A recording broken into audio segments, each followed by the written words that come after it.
since most research is done with animals initially, I thought it was best to become a veterinarian and do research. And so I started out my career studying kind of pre-vet, but mostly it was called biomedicine. I was at Texas A&M University. I ended up applying to vet school 4 times, and I never got in. And at the time, that was back when, at Texas A&M, it was 12-1 men to women, and it was really hard for women to get into vet school. But I had the grades, so they have 240 people they interview for 120 slots, something like that.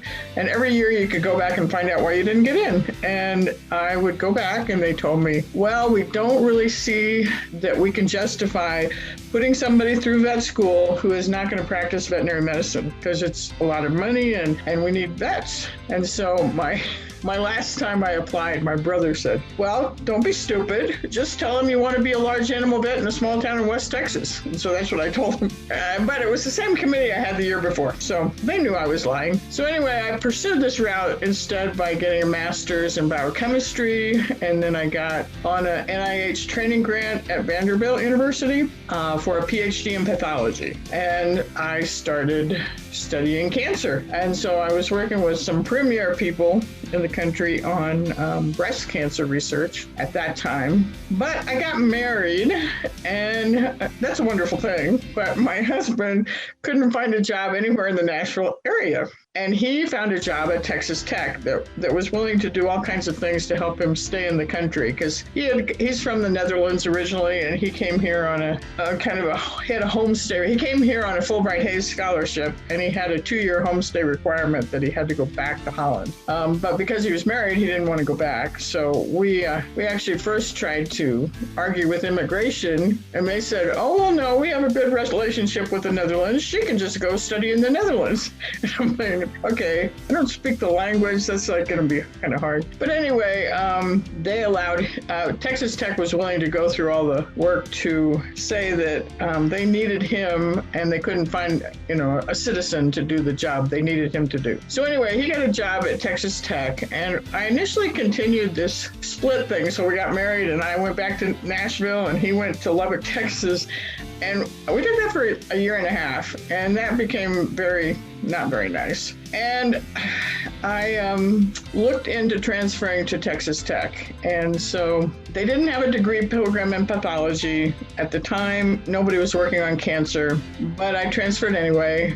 And I went into anatomy because it was the closest thing to not lose a lot of credit hours, but I never ever saw myself becoming an anatomist. But anyway, but I started doing some research, and interestingly, I think they thought because I was at Vanderbilt, I knew what I was doing. So they let me apply for a grant, and I actually got funded. So I was actually doing my own study with no mentor. So I didn't really have anybody that was directing me, and I was kind of floundering. And so I'm in the anatomy department. I'm teaching anatomy to medical students, and I found out that one of the guys in biochemistry was actually doing some cancer research that I could fit in with. So I started working with him, and he became like my main advisor. And at the time, Texas Tech wanted to start an MD PhD program. And so they asked me if I would apply. And I had never, ever planned to go to medical school. And in fact, when I was a graduate student in biochemistry, I kind of hated medical students because I had this 1-hour course that only counted for 1 hour.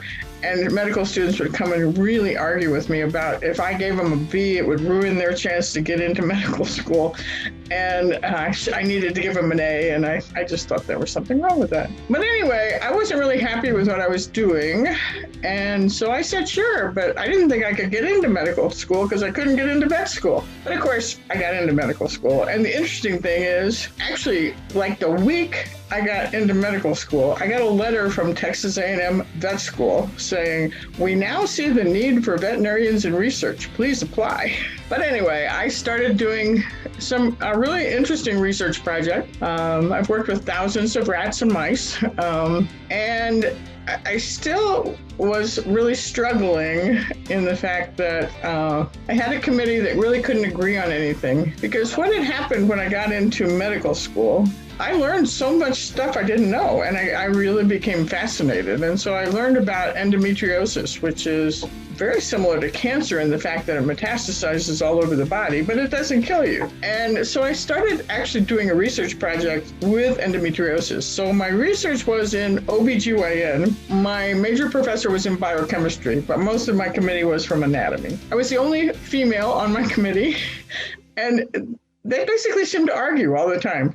And I started thinking, I don't really need to have 2 degrees. I can do what I want to do with an MD. So I actually, after 6 years working on a PhD, I dropped out of the PhD program and I just finished medical school. And what I discovered was, it's so much easier to get an MD than a PhD. MD, all you have to do is learn and memorize and pass the tests in 4 years. PhD, you have to have you have to do your dissertation. It's a lot of work. But anyway, I'm like graduating medical school and I really can't decide what I want to do because I like everything. And I really thought I should go into OBGYN because that's what my research was in. But my husband really liked his job and he didn't want to move. He was working at the university as a professor of leisure, teaching recreation and parks. So I just applied to all the programs that I could. So I applied to, the ones that I was interested in. I didn't apply to surgery because I wouldn't want to be a surgeon. I applied to OBGYN, family medicine, internal medicine, psychiatry, and pediatrics. And I interviewed with all of them. And the chair of the psychiatry department was a really smart guy. And he said, well, why don't you just sign on with us? If you like psychiatry, you can stay with us, but we'll let you do a rotating internship and you can rotate through everything. And then you can change if you want to. I thought that was a great offer, so that's what I did. So I became a resident in psychiatry and rotated through all these other specialties as an intern. And I learned a lot about myself, which was really helpful.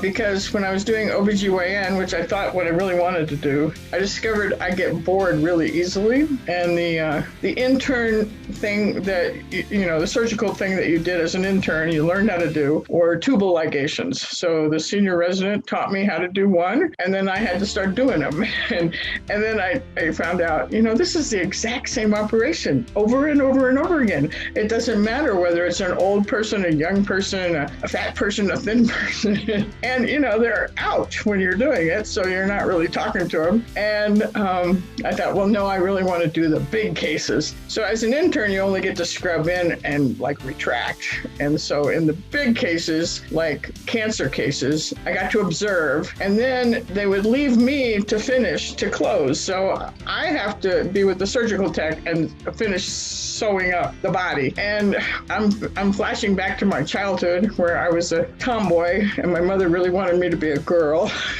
and she was trying to teach me how to sew. And I'm sewing this body and I'm going, I hate to sew. I hate it.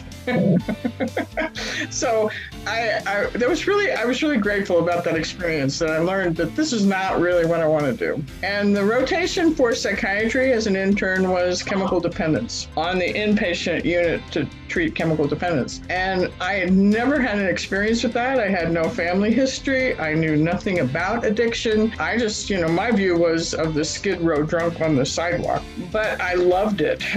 What I really liked about it the most was it really seemed like this is the place in medicine where if everybody did what you did in substance abuse treatment, people would get better. Because it's not about the doctor fixing the person. It's about you teaching the person how to take care of themselves, how to change, how to work with, changing what has happened to them. So that's how I got into addiction, and I became an addiction psychiatrist. And I've been doing that now for the last 30 years. And I really have loved it. I love that job.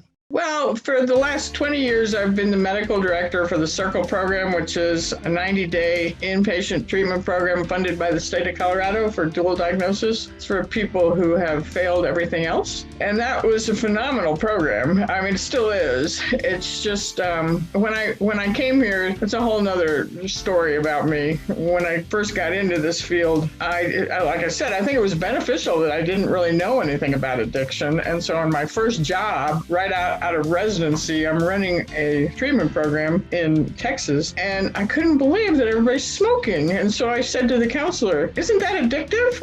And he's telling me, "Oh, we don't talk about it. It's too stressful to quit everything at the same time." And so I did a lot of research on that, and I found out that's not true. And so I made the program I was in Texas tobacco-free. And when I found out about this program, so I also was a residency training director. So I had many hats in Texas, and I had many residents who I was training to be psychiatrists. And one of the residents came up here to Colorado and started working at the state hospital. And so she contacted me saying, "There's a job opening here that I think would be perfect for you if you're looking for a job." I wasn't looking for a job, but that's when I always wanted to come back to Colorado because I was born in Denver. And so I lived here for the first 5 years of my life, but I could never figure out what I would do if I came back.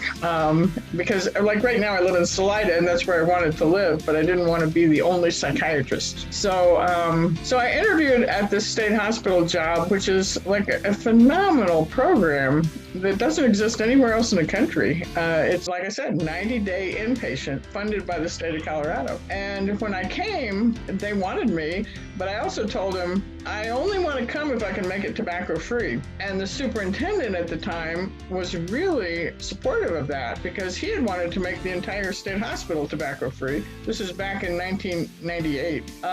But the then director of the Circle program, who was a gentleman in recovery, was a heavy smoker. And he said, "Oh no, that's really bad. You should never do that. You can't do that. It's criminal." And I told him, "Well, no, I think it creates better outcomes." And so I did. I came here in June of 1999, and we went tobacco-free in January of 2000. And it's been tobacco-free ever since.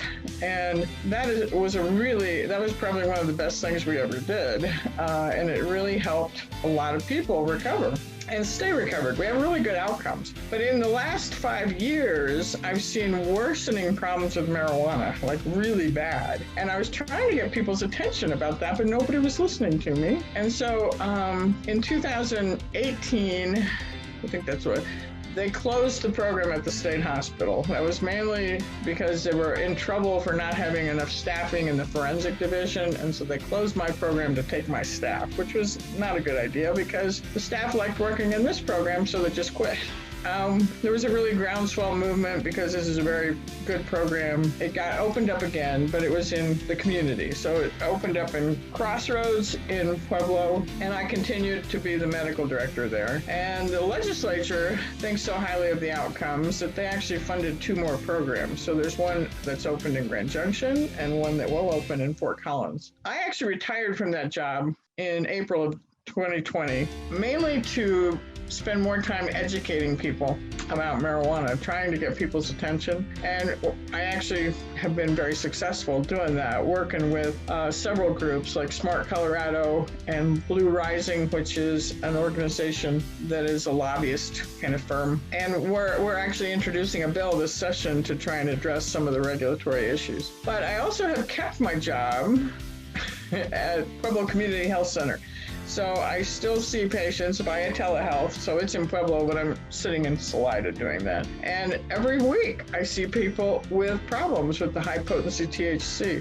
Even though most of my career has been spent on tobacco, and I've done a lot of, I've published a lot on tobacco in recovery. Now I'm really focused on marijuana. And I got introduced to that back in 2000. And it was kind of an interesting thing because I'm running this Circle program. We've gone tobacco-free, and I went to an American Academy of Addiction Psychiatry meeting, and Alan Leichner, who was the head of NIDA at the time, was standing around in the cocktail hour. This is an addiction meeting, and they have alcohol. And so Alan Leichner is talking about this new thing he just saw at Yale that is so extraordinary. It should be in every treatment program. And so he's talking about what he called ear acupuncture, or NADA. NADA stands for the National Acupuncture Detoxification Association. And of course, nobody knew anything about what he was talking about.